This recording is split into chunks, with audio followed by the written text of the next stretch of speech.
Ucrânia, agora, a Rússia aumenta a produção de armas. O ex-presidente Medvedev disse que o país se prepara com um novo armamento para se defender do Ocidente. Nós voltamos com o nosso correspondente Luiz Kawaguchi, direto de Odessa, na Ucrânia. Kawaguchi, o que será que o ex-presidente da Rússia quis dizer com essa frase? A Rússia é conhecida por ter alcançado tecnologias militares que o Ocidente não alcançou. E a gente está falando principalmente de armas hipersônicas. O que elas são? São mísseis e planadores hipersônicos.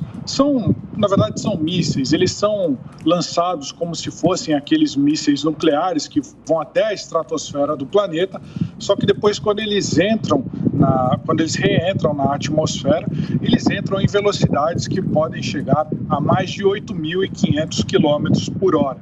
E aí atingem os seus alvos. Eles podem ser tanto mísseis quanto planadores suborbitais. A grande diferença é que eles são manobráveis. Um míssil atômico, por exemplo, ele faz uma trajetória que, a partir do momento que ele é lançado, essa trajetória é previsível. Já as armas hipersônicas, elas podem ser manobradas durante o voo e, por isso, elas conseguem evitar todas as defesas antiaéreas conhecidas. A Rússia já testou com sucesso um desses mísseis aqui na guerra da Ucrânia. Foi bem no comecinho, lá em março, na região de Lviv. Eles dispararam um míssil chamado Kinzhal, que era um míssil hipersônico que destruiu um depósito de munição e de partes sobressalentes para aviões de caça da Ucrânia. Esse depósito foi completamente destruído na cidade de Lviv. E a Rússia é o único país do mundo que domina essa tecnologia. A China está tentando criar, já fez um voo de planador suborbital com relativo sucesso, mas essas armas ainda não estão no campo de batalha. Os Estados Unidos sequer conseguiram um voo completo desse tipo de míssil, desse tipo de arma. Os russos já têm eles há alguns anos no seu arsenal. Então, ele só foi usado uma vez na guerra da Ucrânia, mas a gente lembra que a grande disputa que está acontecendo aqui na Ucrânia são exatamente mísseis contra defesas antiaéreas. O Ocidente está fornecendo defesas antiaéreas de última geração. Por exemplo, a Alemanha forneceu uma bateria antiaérea chamada IRIS-T, que ninguém nem sabia da existência. É uma coisa de última geração. E ela conseguiu abater a maior parte dos mísseis aí que foram lançados na área que ela está instalada na Ucrânia. A mesma coisa com outro tipo de baterias que lançam um pouco menos tecnológicas, as NASAMS, que foram fornecidas pelos Estados Unidos. Então, o que está acontecendo? A Rússia está lançando mísseis convencionais. Olha, a gente não está falando de míssil nuclear, a gente está falando de míssil convencional, mísseis de cruzeiro. A Rússia tem soltado diversos desses mísseis para destruir a infraestrutura elétrica da Ucrânia. Aqui, por exemplo, na cidade onde eu estou, mais de 1,5 milhão de pessoas ficaram sem energia elétrica. A energia voltou há 2 horas atrás e já foi cortada de novo, porque diversas redes elétricas e diversas usinas foram destruídas aqui na região com esse último ataque de sábado. Então, o que acontece? As pessoas aqui ficam sem aquecimento, ficam sem comunicações. A vida moderna, na verdade, para com você volta a operar à luz de velas, com lanternas. Isso prejudica a economia e até coloca em risco a vida das pessoas que ficam sem aquecimento e podem morrer de frio. Mas essas armas hipersônicas seriam uma forma de evitar essas defesas antiaéreas. Quando Moscou lança a chamada chuva de mísseis, uma grande parte dos mísseis é interceptada pelas defesas antiaéreas e uma pequena parte chega aos seus alvos. Com esses mísseis de última geração, a Rússia nem precisa fazer essa chuva de mísseis, basta lançar os mísseis necessários para destruir os alvos que ela quer, porque esses mísseis não vão ser interceptados, eles não podem ser interceptados pelas defesas aéreas conhecidas hoje em dia. A questão é que, até que ponto esse discurso do Medvedev é verdadeiro?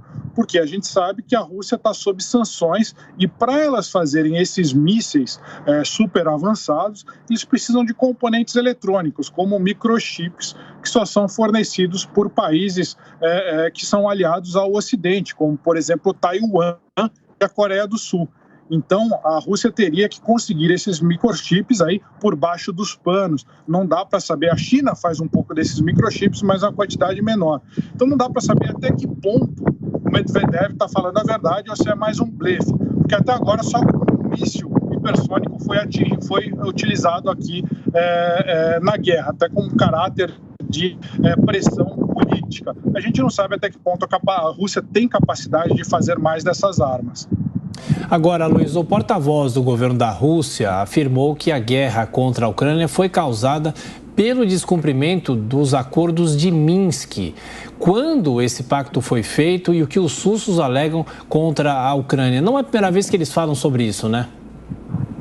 Isso é um assunto que está muito quente nos últimos dias e hoje o Dmitry Peskov, que é o porta-voz do Kremlin, voltou a falar e foi direto, falou, por causa dos acordos de Minsk é que nós invadimos. Aí tem algumas anotações que a gente tem que fazer. O que são os acordos de Minsk?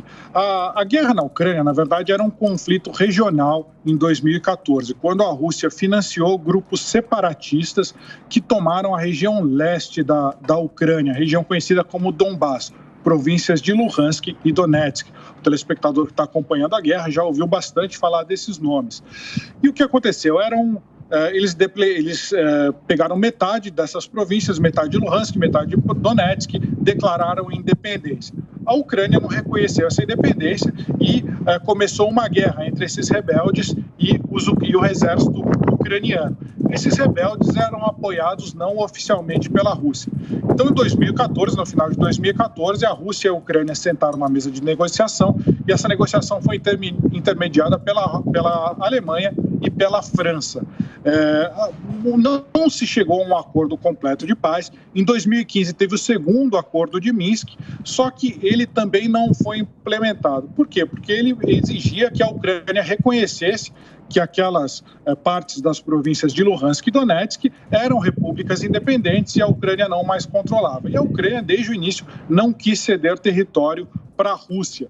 Então, esse acordo nunca chegou a uma concretização plena, mas o nível, a intensidade da batalha diminuiu enquanto esses acordos eram travados. Nessa semana, a então chanceler alemã, Angela Merkel, deu uma entrevista e falou assim, olha, os acordos de Minsk, essa interpretação de Moscou, os acordos de Minsk, eles foram uma forma de ganhar tempo para a Ucrânia se armar e poder enfrentar a Rússia. Então o presidente Vladimir Putin se disse muito decepcionado com essa posição da Alemanha, falou, nossa, como que a gente achou que estava negociando seriamente, na verdade eles só queriam ganhar tempo para dar mais armas para a Ucrânia se defender. Então, houve aí mais uma saia justa diplomática, mais uma rusga diplomática e culminou com hoje o Kremlin dizendo que uma das razões para a guerra foi esses acordos não terem sido implementados. Mas a gente lembra que toda hora Moscou dá uma razão diferente para a guerra. No começo, eles falaram que era para acabar com o nazismo dentro da Ucrânia, mas não existe nazismo dentro da Ucrânia. Existia um batalhão que tinha 20% de seus elementos que tinham discursos neonazistas, mas não era uma Ucrânia nazista. Depois falaram que era para livrar a Ucrânia do satanismo, que também é outra coisa bastante contestável. E chegaram a falar, por último, até que seria uma tentativa de voltar aí a Rússia teria direito de proteger seus cidadãos russos que vivem na Ucrânia. Eu tive, principalmente na região leste do país, recentemente. Existem cidadãos, claros, que são pró-Rússia, mas a grande maioria não queria ser atacado pela Rússia. Então é mais uma justificativa que a Rússia tenta dar por ter invadido um vizinho pacífico.